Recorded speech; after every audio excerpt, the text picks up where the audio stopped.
I know my ship. Inside and out. Well, then you must know me inside and out. Because a lot of me is in here. I'm sorry. What the hell kind of program did you create, Geordie? Hey, it's Janelle Wass, and welcome back to another episode of Treknalysis. Now, as much as I love Star Trek, even I will acknowledge that there are some episodes that are just difficult to watch. We're talking strong secondhand embarrassment here. Back in July, I did a video about the Star Trek The Next Generation episode Booby Trap, which features the Enterprise stuck in, well, a booby trap. And Geordie figures out how to get out of it with a holographic recreation of one of the Enterprise's designers, Dr. Leah Brahms. And things got a bit weird. But a question remains after that episode. What would happen if Geordie met the real Leah Brahms? Well, in fact, he does in the following season, and... oh boy, if you thought things were weird before... Welcome to CRINGEFEST 2367, everyone! Today, we're talking about an HR nightmare with the Season 4 Next Gen episode, Galaxy's Child. But before I go any further, make sure you subscribe to my channel. I talk a lot about Star Trek, video games, and whatever else I feel like talking about. Be great to have you aboard. The episode opens with Picard's captain's log, as in many Next Gen episodes. He explains this week's assignment. Playing Amazon Prime for a Federation science outpost. They need their 2-day shipping, it. They'll also be hosting a special guest. Apparently, Geordie's modifications to the Enterprise have caught the attention of Starfleet Command, and a certain flesh and blood designer of the Enterprise will be arriving shortly. Dr. Leah Brahms. Well, this is terrific. It is? Picard clearly blocked out the memory of Geordie on a date with his holo-girlfriend when they were all about to die. And I can't say I blame him. Geordie's a little too excited about Leah coming on board, and is calling her Leah and not Dr. Brahms, by the way. And have you noticed how you and I are now on a first name basis? And Picard is looking at him like he's warped one core too many. Geordie explains that he studied her schematics for years, and if by years, he means about a year ago. And Picard asks him to greet her on their behalf, which Geordie, trying to keep his cool, says he would love to. I would love to, Captain. In 10 Forward, noticing the eager chief engineer fussing with his uniform, Guinan walks over and Geordie tells her all about how Leah is coming on board. It's not every day a man comes face to face with his dream. What? Hold your what's, Guinan. It's about to get weirder. Geordie recounts for Guinan that during Booby Trap, the computer generated a holographic simulation of a prototype Enterprise engine that also created a hologram of Leah. And Geordie's a little too into describing this hologram to Guinan. I would start a sentence, she'd finish it. What I didn't think of, she did. It was just so comfortable. What? Guinan sees that clearly Geordie is a little too attached to this hollow woman, and is probably about to remind him that the real Leah is coming on board, not hollow Leah. I mean, I don't know for sure because Geordie interrupts her. I'm not necessarily expecting anything romantic here. I want you all to remember this moment. I'm not necessarily expecting anything romantic here. Well, the time has come. Geordie is about to meet the real woman of his dreams. So you're the one who's fouled up my engine designs. Wanna bet you didn't want to say fouled? You son of a biscuit-eating bulldog. Yeah, Leah is pretty hostile to Geordie almost immediately. She's extremely critical of all the changes he's made, she's extremely defensive about her designs, and is quite dismissive of Geordie. Is that going to be your only defense, Commander? That same tired rhetoric? Out here in the field, we learn things you designers couldn't possibly understand. So at this point, you would think Geordie would be thinking, what was I thinking? And patting himself on the back for dodging a holographic bullet. And if I have to defend Geordie once during this video, it's here. There's theory and there's application. They don't always jive. Yes! Look, I totally understand the importance of having a plan and documentation on paper, but in practice, you need to make adjustments. You can't plan for every contingency, so sometimes you need to improvise when unexpected things come up in order to get the best results. So I would acknowledge that Leah is being a bit of a hard ass. Leah gets a call that she wants to take privately, but when she comes back, Geordie offers to take her on a tour to explain his adjustments. While Leah is still annoyed, she's much less hostile than before. It's a step in the right direction. But then, things start to get a little creepy. What happened here?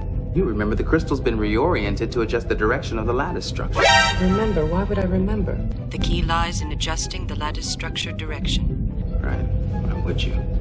This modification was due to be introduced In the next class starship. Yes. How did you know that? This modification will be integrated into the next class starship. I didn't. Geordi, however, is running a little short on time and has a meeting to get to. And he suggests that he and Leah get together later to plan out their agenda for the next couple of days and maybe even get to know each other a little better so this will be easier. Alright, seems like a good plan. I can get behind this. How about, my quarters? 1900 hours? Wait, what? I make a great fungili. Wait till I make you my fungili. I love fungili. I always drink Tarkadian tea. A good host knows the needs of his guests. Is that right? I don't know. This sounds more like a date than a work meeting. Oh, he thinks it's a date. I'm not necessarily expecting anything romantic here. I don't want it dark, I want it cozy. He's even putting on soft music for this so-called meeting. Some Brahms, a piano etude. Oh, sure, because I'm sure she hasn't heard that one before. That's too corny. After finally settling for some soft guitar music, Leah arrives and... You've changed. Uniforms are so formal. Well, you did frame this as a work meeting. So why don't we get together later? Sort of plan out our agenda for the next day or two? It's the old bait and switch. Bait as a typical work meeting, switch as a Riker hot date. And if you weren't cringing enough before, buckle up. Your hair. It's different.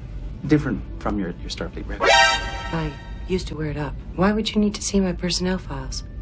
Every breath you take, Geordi's watching you. I'll be watching you. Leah cuts right to the chase, though. She's all business in what was presented to her as a work meeting. Although a little sus that it's in his quarters and he's cooking dinner. I make a great fungili.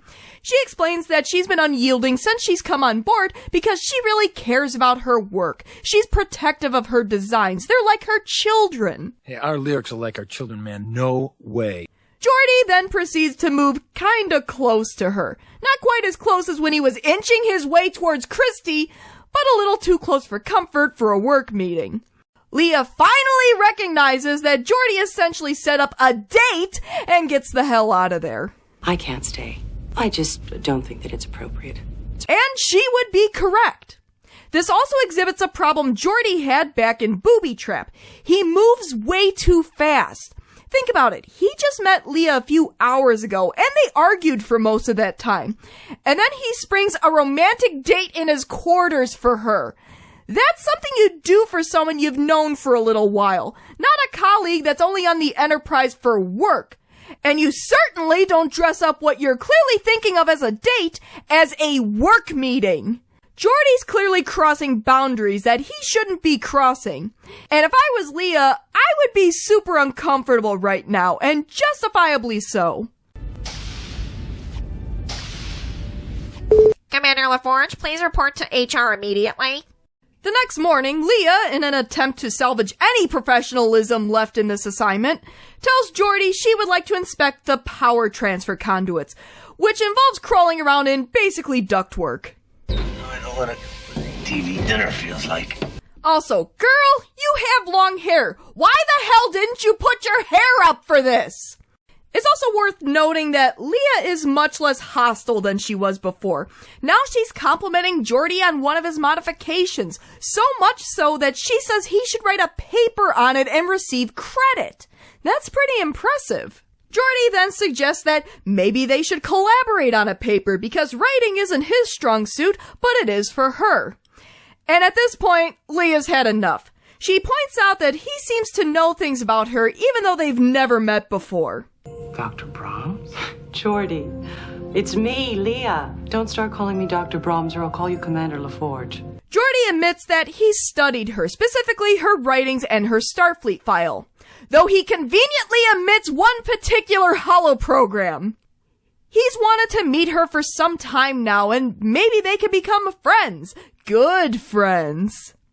And I have to stop here a moment. Yes, Leah has come a long way since she first beamed on board. She's no longer biting Geordi's head off every 2 seconds for minor adjustments to her designs. But let's be real. This woman is not interested. She's all business and has maintained strict professionalism ever since she came on board. She only talks about work with Geordi. She even leaves the, meeting early when it's apparent that this is no work meeting. And yet, Geordi still pursues her. What the hell kind of signals are you getting that she's interested in any kind of relationship with you, Geordi? Now you listen to me. I don't like you. I never liked you. Anyways, Leah drops a bombshell to rival all bombshells. That I'm married. Now, I have a little theory that she made up a husband on the spot, but I have absolutely no basis for that theory in this episode. Geordi is crushed and has taken to staring at a chessboard in 10 forward when Guinan comes over. Crying on Guinan's shoulder, Geordi basically starts listing everything wrong with Leah, most of which can be disproven easily. Number 1, she's not friendly. In reality, yes, she was hostile when she first arrived, but she did try to make amends and explain where she was coming from. And then she changed her behavior. Number 2, she only cares about her work. In reality, probably a little exaggerated. I'm sure she has other concerns as well, but she's passionate about her designs. And she's only on the Enterprise for work. This isn't a social call. Number 3, she hates what he did to her engines. In reality, not entirely true. She did just compliment what Geordi did in the power conduit, so much so that she said he should write a paper on it. And finally, the most damning thing of all, she's married. How dare she? Guinan points out that Geordi was expecting to meet the woman on the holodeck, not the real woman. Yes, the computer extrapolated a recreation of Leah based on her logs, but it was Geordi who turned the program into something else, in this case, a relationship. Now, she's probably done the most horrific thing one person can do to another. Not live up to your expectations. Guinan then offers some really solid advice. Look at Leah for who she is and not who he wants her to be. Yes! When something or someone gets built up so much over time, it's almost impossible to live up to it. It can be really easy to get mad at the person or thing for not living up to our expectations, but it's not really their fault. It's important to keep our expectations in check, especially when it comes to people. Again, look at people for who they are, not who we expect or want them to be. Now, there is a regular plot going on outside of Geordi and Leah. In fact, that's what the episode gets its name from. But since this video is about Geordi and Leah, I'm not going to spend a lot of time on it. Basically, the Enterprise encountered a giant space creature which tried to attack the Enterprise. The Enterprise defended itself with its phasers, which caused the creature to die. However, it turns out that the creature was about to give birth, and the baby is still alive inside its mother. Using the phaser to perform an emergency C-section, Junior is born. However, Junior thinks the Enterprise is its mother and attaches itself to the hull, nursing off the Enterprise's energy. Is the appellation Junior to be the life form's official name? No, it is not. Leah is asked to assist the Enterprise in figuring out what to do with Junior, requiring her to continue working with Geordi. And credit where credit is due, they both act like professionals despite the awkwardness from earlier. Leah wants a list of all of Geordi's modifications, but Geordi is called away by Picard. But don't worry, one of the ensigns can pull up the file. And the ensign does. As well as one particular password unprotected holoprogram. She went where? I'm with you every day, Geordi. Every time you look at this engine, you're looking at me. Every time you touch it, it's me.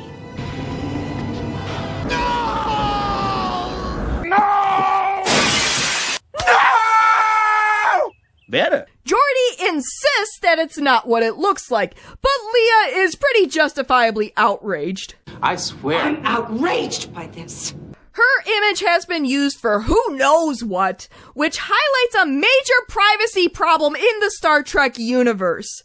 Geordi insists that the holoprogram was a professional collaboration, which is a filthy lie. How do I know how far it went? How many other programs did you create? And then, Geordi offers up the most poorly ill-conceived defense ever imagined in this situation. One, she was mean to him ever since he came on board, and he was polite and courteous to her. And two, all he wanted was to be her friend. Geordi, that is bull. First of all, you were offering a little more than friendship when you went full hot date mode in your quarters and dressed it up as a business meeting. Secondly, yes, she was hostile initially, but she explained why she was acting that way and adjusted her behavior. Sure, she wasn't the most sociable, but she was on the Enterprise for work. She wasn't there to have fun. And none of this excuses the use of her image without permission. And don't even give me but the computer did it argument. Geordi still, as Guinan put it, filled in the blanks when they were all about to die. So yes, Leah is justifiably angry, Geordi is in the wrong, and if this was DS9, Odo would have hauled Geordi's ass in a holding cell by now. But Quark will be contacting Geordi shortly about a lucrative career in holoprogram development. I was trying to get an image of you for a special holosuite program I'm designing. Oh, I can just imagine what kind of program that would be. With all the drama going on with Geordi and Leah, I completely forgot about the giant baby nursing on the Enterprise and the fact that they still have to work together. Leah goes back to being a tad hostile, and Geordi's all, oh, why is she talking to me? But nevertheless, they're still able to work together. They get the idea to change the power frequency of the energy so the baby doesn't want it anymore and loses interest. Technobabble translation. So you soured the milk! That's right. The idea works, baby is weaned and joins its family, and the Enterprise can leave. Afterwards, Geordi and Leah are in 10 forward, laughing it up about the whole thing, ultimately making light of what are obviously very concerning privacy issues. I mean, Barclay makes out with a hologram of Troy and he needs therapy, but Geordi does basically the same thing and we're just gonna laugh it off? I really owe you an apology. No, you don't! Initial hostility doesn't make up for improper use of your image. Geordi is clearly in the wrong. Geordi tries to shoulder some responsibility, saying that he should have told her in the first place, which I'm not sure how he could have wedged that one into conversation. But Leah laughs it off, and why are you laughing? This is a major problem! The conversation, however, is cut short when a call comes in for Leah from her husband. Though even odds that it's really her brother. She leaves, and Geordi appears to have gained a new friend. And that was Galaxy's Child. Wow, there's a lot to unpack here. First of all, what the hell did the writers do to Geordi?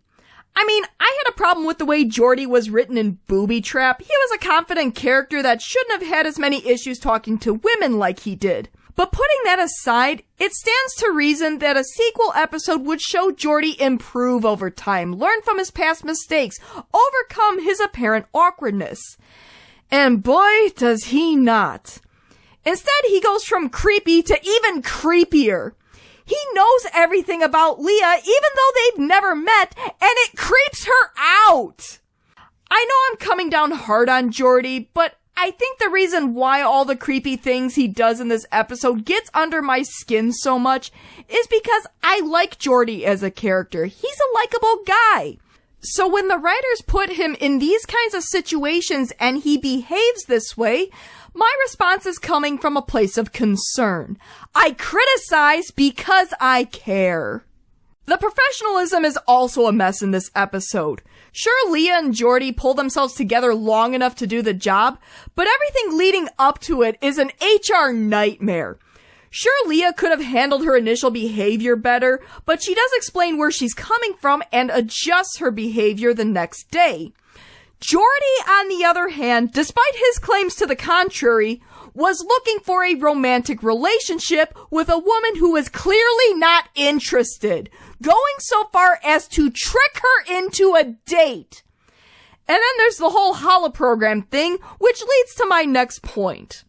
There are some major privacy issues in the Star Trek universe if a computer can accidentally create an interactive image of you that can be interacted with romantically, all without your permission. The episode laughs it off at the end, but no, this is a serious issue that can easily be abused. Heck, it even comes up in DS9 that nearly led to Quark's arrest. Except that Kira decided to join the modding community. Someone has been illegally accessing the station's personnel files. Can you spare a few hours? Heck, unauthorized use of an image or likeness is on the books today. Why wouldn't this be on the books in the 24th century? It's clearly an issue. I have been invaded, violated. How dare you use me like this? But whatever your opinions of this episode are, I think we can all agree on one thing. This was a cringe fest. Why would you need to see my personnel files? Standard procedure when guests come on board. So what do you think? What did you think of the Next Gen episode Galaxy's Child? Did you love it? Did you hate it? How badly did you cringe? And what are some of Star Trek's cringiest episodes? Please leave comments below and discuss. As always, thanks for tuning in to another episode of Treknalysis. If you like what you see, why not give my video a like and subscribe to my channel? Tell your friends! Until next time, I make a great Fungili.